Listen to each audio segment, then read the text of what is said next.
നമസ്കാരം. Cockroach Janata party സ്ഥാപകൻ അഭിജിത് ദീപ്കെയുടെ പിതാവിന്റെ സാമ്പത്തിക സ്രോതസ്സുകളെക്കുറിച്ച് സമഗ്രമായ അന്വേഷണം നടത്തണമെന്നാവശ്യപ്പെട്ട് സൂറത്ത് സ്വദേശിയായ വിവരാവകാശ പ്രവർത്തകൻ രംഗത്ത്. മഹാരാഷ്ട്ര സർവീസിൽ നിന്നും വിരമിച്ച ഒരു ജീവനക്കാരന് തന്റെ മകന്റെ വിദേശത്തെ ഉയർന്ന വിദ്യാഭ്യാസ ചെലവ് എങ്ങനെ താങ്ങാൻ കഴിഞ്ഞുവെന്നാണ് RTI പ്രവർത്തകനായ അമിത് തിവാരി പ്രധാനമായും ചോദ്യം ചെയ്യുന്നത്.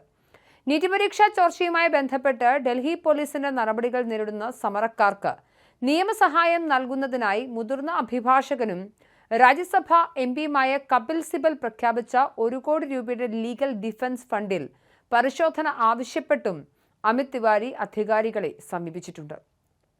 മഹാരാഷ്ട്ര ഇൻഡസ്ട്രിയൽ ഡെവലപ്മെന്റ് കോർപ്പറേഷനിൽ ജൂനിയർ എഞ്ചിനീയർ ആയിരുന്ന ഭഗവാൻ റാവ് ദീപ്കെ 60,000 മുതൽ 65,000 രൂപ മാത്രം പ്രതിമാസ ശമ്പളം വാങ്ങിച്ച് എങ്ങനെയാണ് മകന്റെ വിദേശ പഠന ചെലവുകൾ കണ്ടെത്തിയത് എന്നാണ് അമിത് തിവാരിയുടെ പ്രധാന ചോദ്യം. പിതാവിനെതിരെ അനധികൃത സ്വത്ത് സമ്പാദനത്തെക്കുറിച്ച് അന്വേഷിക്കണമെന്ന് ആവശ്യപ്പെട്ട് മഹാരാഷ്ട്ര സർക്കാരിന് അമിത് തിവാരി പരാതി നൽകിയിട്ടുണ്ട്. കൂടാതെ സമരക്കാർക്കായുള്ള കപിൽ സിബലിന്റെ 1 കോടി രൂപയുടെ സംഭാവനയിൽ 18% GST ബാധകമാണോ എന്ന് പരിശോധിക്കണമെന്ന് കാണിച്ച് central board of Indian tax and കസ്റ്റംസിന് കത്തയച്ചിട്ടുണ്ട്. കോക്രോച്ച് ജനതാ പാർട്ടി രജിസ്റ്റർ ചെയ്യാത്തൊരു സംഘടനയാണെങ്കിലും രാഷ്ട്രീയ പാർട്ടി എന്ന നിലയിലാണ് പ്രവർത്തിക്കുന്നതെന്നും അമിത് തിവാരി ആരോപിക്കുന്നു. ജനപ്രാതിനിധ്യ നിയമം 1951 സെക്ഷൻ 29A പ്രകാരം ഈ സംഘടന ഇലക്ഷൻ കമ്മീഷനിൽ രജിസ്റ്റർ ചെയ്തിട്ടുണ്ടോ എന്ന് പരിശോധിക്കാൻ തെരഞ്ഞെടുപ്പ് കമ്മീഷനെയും സമീപിച്ചു. നീറ്റ് പരീക്ഷാ പേപ്പർ ചോർച്ച വിവാദവുമായി ബന്ധപ്പെട്ട് ഡൽഹിയിൽ നടന്ന സമരങ്ങൾക്കും പ്രതിഷേധങ്ങൾക്കുമിടയിലാണ് കോക്രോച്ച് ജനതാ പാർട്ടി എന്ന പേര് ചർച്ചകൾ ഇടം പിടിക്കുന്നത്. സമരത്തിനിടെ അറസ്റ്റിലായ പ്രതിഷേധക്കാർക്ക് നിയമപരമായ പിന്തുണ ഉറപ്പാക്കാൻ മുതിർന്ന അഭിഭാഷകൻ കപിൽ സിബൽ 1 കോടി രൂപയുടെ ഫണ്ട് പ്രഖ്യാപിച്ചിരുന്നു. ഇതിന് പിന്നാലെയാണ് സംഘടനയുടെ ഫണ്ടിങ്ങും നേതാക്കളുടെ പശ്ചാത്തലവും ചൂണ്ടിക്കാട്ടി RTI പ്രവർത്തകൻ പരാതിയുമായി രംഗത്തെത്തിയത്.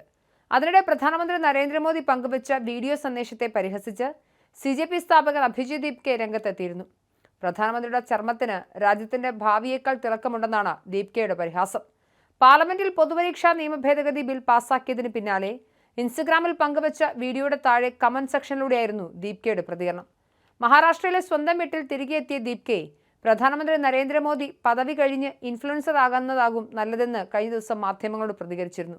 മോദി പ്രധാനമന്ത്രി പദവി ഒഴിഞ്ഞാൽ മറ്റൊരു നേതാവിന് ആ ഉത്തരവാദിത്തം കൈകാര്യം ചെയ്യാൻ കഴിയുമെന്നും ദീപ്കെ പറഞ്ഞിരുന്നു.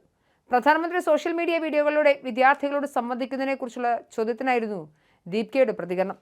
വ്യാഴാഴ്ച പോസ്റ്റ് ചെയ്ത സെൽഫി സ്റ്റൈൽ വീഡിയോയിൽ വിശ്വാസ്യതയുള്ള പരീക്ഷാ വ്യവസ്ഥ സ്ഥാപിക്കുന്നതിന് വേണ്ടിയുള്ള പ്രധാനപ്പെട്ട ഒരു നീക്കമാണ് പരീക്ഷാ ഭേദഗതി ബില്ലെന്നാണ് പ്രധാനമന്ത്രി പ്രതികരിച്ചത്.